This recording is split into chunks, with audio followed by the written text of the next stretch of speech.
click, clicking, clicking. Let's just kind of redo that, and then we are ready.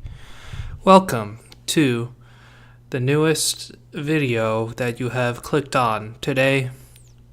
It is the Idoneth Deepkin against the Gutbusters, the ogres. Here we have this beautiful table, which is decorated in various aquarium stuff. Make it look under the sea, if you will, for the Idoneth Deepkin. Beautifully painted army, very short after the release. Good job to my opponent, just looked like a stunning game. My army was mostly painted. Give me some slack here. Alright. And he made this table for this army, for this whole setup, so it looked pretty sweet, as you could see. It's going to be very, very pretty, very colorful, a lot of blues, a lot of oranges, some yellows. So let's just dive into what kind of game we're playing here. We got a kind of funky deployment, as you can see. He's all kind of set up in the middle. This wasn't some kind of narrative thing. We deployed, or we did the pseudo open war thing. Got this weird funky deployment type. We got invasion, so basically we have an objective in each of our deployment zones. You win if you control both. And then you got rain as a twist, which we totally forgot about, and it might have made a difference kind of early on, but not really a huge difference, and it went away by turn 2. So some more looks at his army because it looked very cool. So my army for the Gutbusters, just a lot of my old ogres. I actually won a small local tournament with the ogres for Sigmar, which was pretty cool.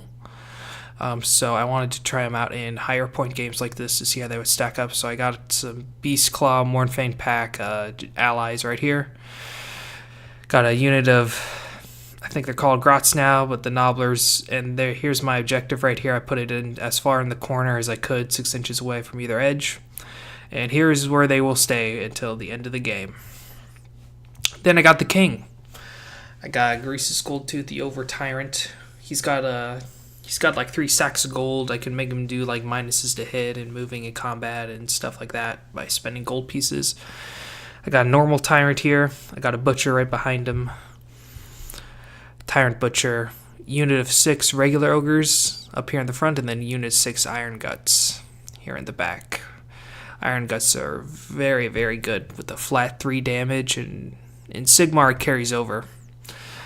On this side we got a Blurry Pitcher, we got another 6-man unit of ogres, regular ogres up here in front, and then 6 more Iron Guts, and I have some Rat Ogres kind of proxying right now. I got some Iron Guts coming in the mail, and they actually came in today. I need to open that box. But they're on this other side here. Just going to try and pincer them in. And for his setup, he placed his objective pretty much in the middle. I kind of had to do that. If he placed it more to any side, then I was just going to unload on that side. So it was kind of a weird card to draw for this kind of setup, but we made it work. So let me see if I remember the names. We got thralls, I believe they're called, some with the bows and some with the close combat weapons. So for the close combat guys, I believe, and they got a lot of special rules, so I'm not going to remember them all. I'm sorry. But this was a couple days ago, but still. So against models with 4 wounds or more, which is my entire army, these guys do 2 damage each, which is pretty brutal against my army, considering that is my whole army. And then these guys have a cool archer rule, which is if they're within 9 inches, then they fire 3 times, which is pretty cool. Then we got a big wave cape dude. He's got 1 of each kind. This is the whatever kind he is. I don't know. I don't remember. We gotta see, I have this page here, so it's probably, I think this is a soul render. I think this is what this is. These are unofficial models, I'm pretty sure, but they look the part pretty much. So I think we got a soul render and we got a soul scryer. This guy can like revive guys or something. He does that. And we got a giant flying turtle. The guys on top weren't painted yet, but we got a giant fucking flying turtle over here. We got some guys hiding in the fucking under the sea little plants here. Some more close combat thralls. Kind of looking up here. Some more of the other giant wave cape guys. Some other close combat guys there. Standing off against my guys. So I go first. He finished the point first. He made me go first. Just walk forward to him. And I walk forward cautiously. Didn't want to get... In retrospect, I shouldn't have done that. I should have just fucking gone forward as fast as I could. But for whatever reason, at the time, I went up a little cautiously. Not exactly its optimal charge ranges. And walk it up here with the Mournfang. And then he moves his people up. I couldn't really do anything else. Wasn't in charge of anything else. I have very little shooting. I have a couple pistols. My Ogre Tyrant has a pistol, and the Mournfang has a pistol. But that's it. Anyway, he moves up with this big old blob here over on the side facing off against my Mournfang. He shuffles about around here, looks like. Just kind of moves. Shooting within the 9 inches triple. I gave him the -1 for my Ogre Tyrant. I bribed him. They're like, hey, listen, I'll give you gold. Don't shoot as well. They didn't shoot as well. Only did 3 wounds on one guy, even though they fired 3 times. So I'm moving up here now. I got the turn. And then I'm moving up more. And then I'm moving up more. And then I do a wound to this guy from shooting from my Ogre pistol. My big boy. My big boy has a big boy pistol. Does D3 wounds. Only did 1 wound. Anyway, these guys make the charge. Regular Ogres, Tyrant, Iron Guts don't make the charge. Looks like the banner fell over. Mournfang do make the charge. I remember that, and they kill all the archers here except for one guy. And now he can revive this one guy because he passes Battle Shock or something. Ogres here kind of die because the big wave guy consolidates in. Is able to get within 1/2 an inch here. And is able to kill some of these guys. Tyrant takes a couple wounds. And but I kill some of his little close combat fishmen, A-Elves. A-Elves. This is a quality time to make an A-Elf joke. That's a funny name. Anyway, he revives some archers here, and he, strings them back this way. So just kind of bring them back, because now we're like Death 2, and we're Order. This guy can fall back and still charge, so he kind of falls back here. And then these guys move up on his end with his other giant wave guy. I think this is the more castery one, and the other one is the more close combat-y one. And the turtle moves over here a little bit, just gonna shoot in. These guys are ready to surround, just 3 inches away.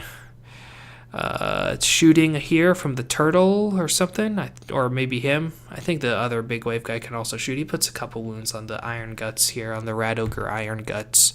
Also a couple wounds over here from the shooting on the other Iron Guts. And then charging in, I thought, oh, if he's falling back this way, he wants to charge over here. But no, he threw me for a loop. He wants to charge over here, or he wants to get into my Tyrant. And then the turtle charges in too. Turtle has like 1 attack on his giant beak thing, and if he rolls a 6 to hit, it does 6 mortal wounds. And he rolled that 6. First time he ever used the model, first time he got in combat, he rolled that fucking 6. I was like, fuck me hard in the asshole. And then they got the charge in here too. These guys come in, they take out this one of the guys. I believe this guy has 1 wound left. And then doing the back and forth thing, because that's how it works in this game. You don't get to go first if you charge. So I decide to then do over here, and then my ogres are just able to rip these guys a new pooper. And then Tyrant dies to the big man. These guys attack also a little bit. And the turtle, with the 6 mortal wounds and his other attacks, take out a couple Iron Guts. And then I roll my leadership, and it's a 1, or it's a 6. It's the opposite. It's bad. And you lose battle shock with ogres like this. One model can be devastating, so that's fucking sucks. And then these guys failed their battle shock. And then it's my turn again, and the king is coming in. He's very slow. He only moves 3 inches, and he can only charge on 1d6, so he doesn't even make this charge, if I remember correctly. And these guys are about to surround. And then I was like, hey, the Iron Guts ran away. This means I can actually do the it's down to the Iron Guts rule, which normally you never fucking get because people running away is pretty rare for ogres, but I actually got it. So it's like, oh, I'm going to pop that. And then my opponent was like, oh, there's a rule. He's like, there's a rule, but I'm not going to say it. You do you, man. You do you. Okay, I'm going to do me. That's spoilers for to come. All right, and then these guys are about to come pounce on a giant wave. And then these guys are just kind of circling around, trying to get after this objective in the middle. That's the name of the game. He fails the charge, but I take out a few guys before he dies. And then these guys make it in. And then he pops this guy's apparently other special rule, where once per game you could just like deactivate this unit and the combat, so he can't attack and I can't attack. That means I procced my like down to the Iron Guts. I reroll 1s to hit, I reroll 1s to wound, I reroll 1s for my save. That's just wasted this turn because now these guys can't do shit. The Butcher gets here too against these little arrow men, and I roll a double 1. That means I can't make it because you have to be 3 inches away, and I got a 2. That's bad. So yeah, here's that happening. And the motion blurs because I was just so surprised by him proccing that special rule. Kill a couple guys, and then they kill me over here with the Mournfang. And then the Butcher kills a couple guys, and then they come back to life with the guy over here. And there he is, putting the models back.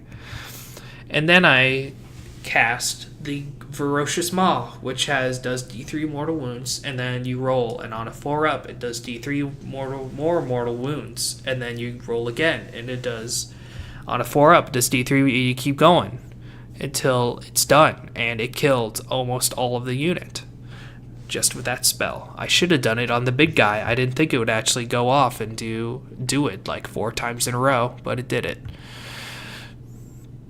Other Iron Guts coming in here. I think I might... No, I guess I don't. Anyway, it doesn't matter. They're getting dangerously close to this objective, though. If I get more models within 6, I win. I don't have that many models, in the grand scheme of things. It's not like a unit of 10 or 20, but if I do, I win. The king is slowly 3-inch moving up here, trying to kind of angle himself. All right, give this guy's... Because my objective is over on this end, so I need to kind of shield a little bit. And then the Iron Guts making it in to the giant wizard, or he's not giant, but to a wizard. So this wizard is pretty fucking screwed, but I can only claim this objective at the end of like the full turn, so he has his full turn too. So he needs to get these guys out of his objective here. And then these guys are coming in to the Wave Man. And then a couple die, and I think I do a wound back or something. And then these guys also die, and then I think that's what's going on over here. It looks like they're not there anymore. And then his wizard is dead. Oh, Iron Gut dies, and then okay, Iron Gut dies, and then he finishes off the last man, and then the wizard dies, and then he's like, oh shit, he's about to win. Bring in the giant tidal wave guy. I guess you could say that a wave was about to hit my shores, if you know what I'm saying. And the turtle comes in. They're like, save the fucking objective. Turtle shooting plus combat plus everything equals all the Iron Guts dead. So there goes my chance of victory right there. And the king... has 1 wound left, out of his 9 wounds, but then he kills all of them. He does 4 attacks that do d6 damage each. Hit on 3s, wound on 3s is pretty good. And I fall back with these guys, I believe, to try and get them within. It's a stretch. But I got nothing else at this point. I move everyone I can in, and then they fucking die. And then he's like, oh shit, now I can win. Let's move the turtle towards his objective. Let's move the wave towards his objective and kill the king, which he does. And then it is only my lonely nobblers and lonely grot people who are like staring down a giant turtle and a giant wave. And then they die. And that's the game. Now, I never played against the army before. The table looked really cool. I was like, this is a good thing. This is a very beautiful, beautiful game we got going on here. It's going to make a prime battle report. But it also highlights, a lot of the new armies they're bringing out have all these special rules, all this cool shit to work with. And if you bring out a legacy army from Fantasy, like the ogres and stuff, they just don't have the synergies. I know ogres did well at the LVL, so I'm told, but still, I just have no synergies to work with. I just can only run up and try and kill things as much as I can. He has also the really cool thing, which I didn't even mention, where on turn 3, everyone in his army gets to strike first in combat, no matter what. It's only for that turn, but that could be really good. So what he was saying is he should have held back with some of those initial charges where I just killed his guys back here, blah blah blah blah blah blah blah blah blah. You can hear my mouse, or not a mouse, a keyboard. Yeah, when I killed the guys here, he was like, I should have held back a little bit because then they would have struck force, no question. Oh well. Anyway. That was a fun one. It shows off new toys on a cool board. Thanks for watching. And be good, Sonny.